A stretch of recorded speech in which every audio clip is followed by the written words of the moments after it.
Greetings and salutations, my movie-loving friends. My name is Gilbert Ybarra, and welcome back to the Attic Review. On today's episode of TAR, I want to talk about why Scream has the best opening when it comes to horror, and how Billy and Stu cheated when it came to horror trivia. But I don't want to just talk about how incredible this intro is. I want to talk about a few facts you may not have known. But there's also a theory of foreshadowing that I want to mention, as well as a connection to Scream 5, but I'll save that for the end.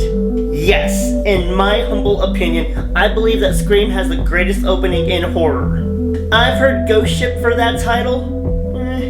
There's no doubt it's beautifully executed. Nice and gory. But there is more to greatness than an impressive accidental mass slaughter. When a Stranger Calls, the original Halloween, 2020's The Invisible Man, all notable runner-ups. And absolutely, Scream did borrow a lot from the opening of When a Stranger Calls. But honestly, no other scary movie has quite captured that opening magic of Scream. The literal opening 20 seconds of this film sets a very aggressive tone, with that screaming title card to get in our heads. Then poor, sweet, innocent Drew being introduced in Hitchcock fashion. And there's Roger Jackson with that menacing voice to terrorize Drew and us. But there was also something else designed to subliminally mess with us. But I'll get to that later on.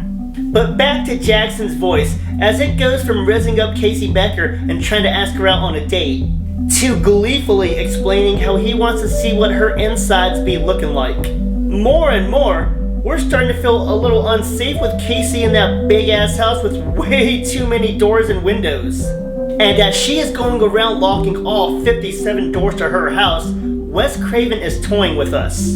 I'm no director, but I recognize funky angles when I see them. And him using those twisted angles just adds to our disarray, fear, and panic.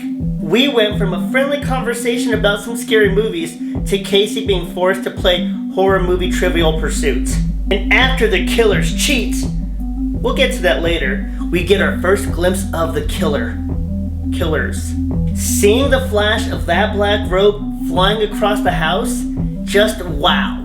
And then the mask reveal that birthed an icon and the best-selling Halloween costume of all time. Side note, when Ghostface turned around and scared Drew, well, her fist met the face of the director, as Wes Craven was under that mask waiting for that fade from Say No More Barrymore. This is where everyone seeing this for the first time got absolutely floored. Drew Barrymore is supposed to be safe. This is her movie according to advertisements and trailers. Especially with that wig that was inspired by Michelle Pfeiffer in Scarface. I'm serious, look that up.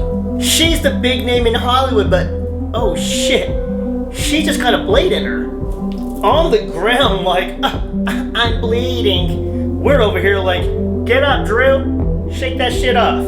Ghostface shuts us up by directing that knife into her vocal cords, and I don't think she's gonna be okay. This is powerful and maniacal here. Wes gave us hope. He played with us again. Her parents show up and we're like, whoa, she's back in the game. Nope. Instead, two things happen. She gets to find out who, one of the killers is, and her poor parents are gonna need therapy for life. Shit. What a masterful 13 minutes of cinema. It's been studied and broken down, but now it's our turn, my friends. So what makes this sequence perfect? Let's start with the house. Earlier, I mentioned something about it being subconsciously. It's a house that we're afraid of, and it's designed to intentionally make us feel vulnerable. Wes said that the amount of large windows was to remind the audience that it's a big world out there, and danger could be lurking anywhere. He also pulled a page from Kubrick's book on how to keep your audience in a state of confusion. Craven uses the house design and camera work to discombobulate us, making us constantly feel like we're lost and confused, just like in The Shining. The exterior not only has giant intrusive windows, but eight freaking doors. If that isn't terrible vulnerability, I don't know what is. Add to that those crazy camera angles I was talking about earlier, and we've got a great recipe for fear.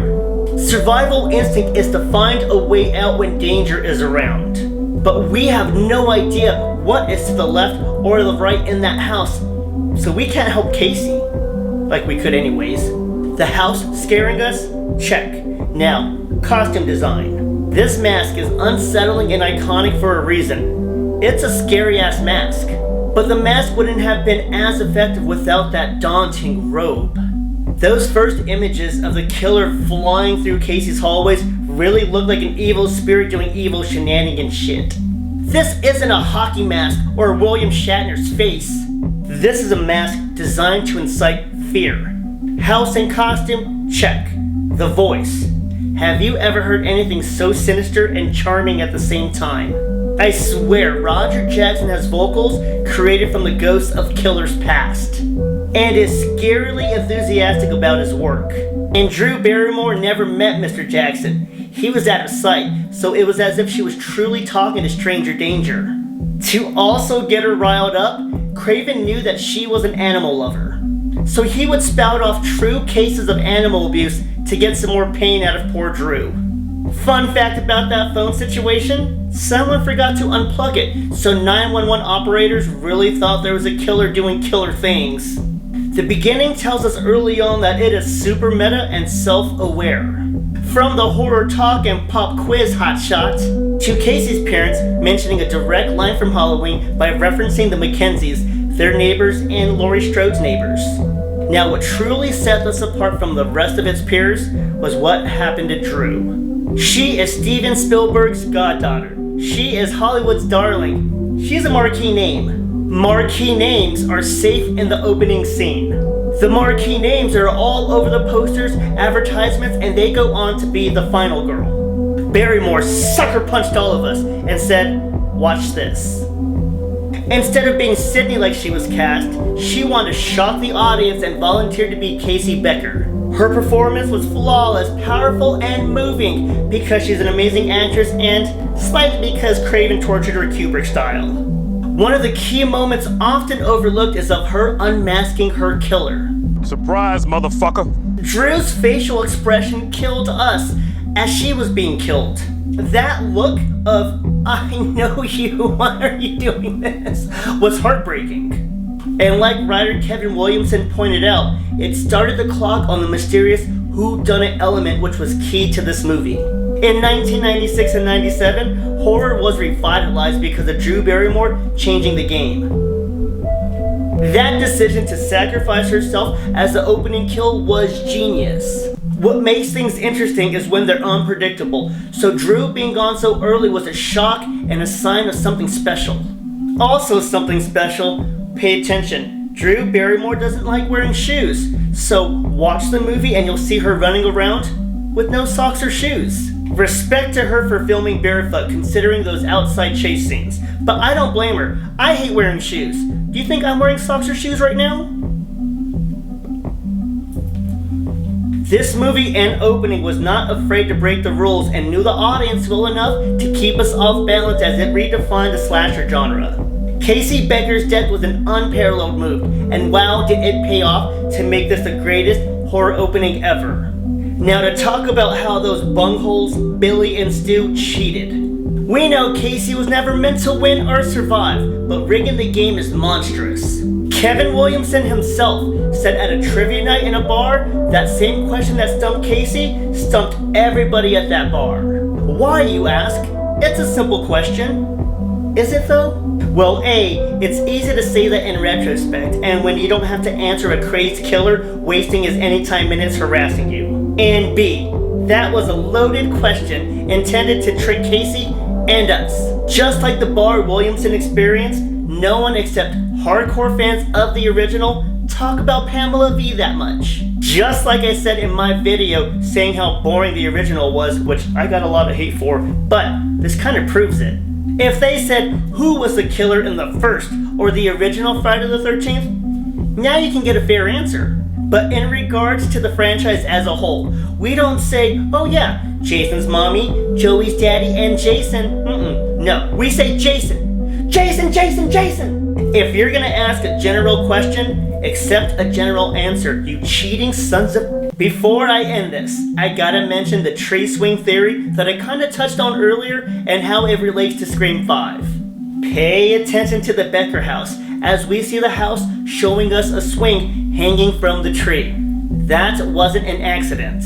This is actually some foreshadowing of Casey's death later on. And we see the result of that foreshadowing when Mrs. Becker lets out that award-winning scream at the sight of Casey hanging where that swing used to be. I lost it when I was watching Scream 5 in the theater and they had that exterior shot of the Carpenter house and it revealed... You will also see a swing hanging from a tree in the bottom right-hand corner. I love foreshadowing and Easter eggs, and this was a fun one to share. And that's it for today's episode of Tar, and how Scream has the best opening of horror, and that is a hill I will stand on until some miracle comes around to dethrone it. I hope you love Scream and its opening as much as moi, and thank you for listening to all my rants and raves. It has been an absolute pleasure. Please like, comment, share your thoughts, subscribe, follow, and tell some friends about the channel. My name is Gilbert Ybarra, and thank you so much for watching the Attic Review. Smile, Tiger.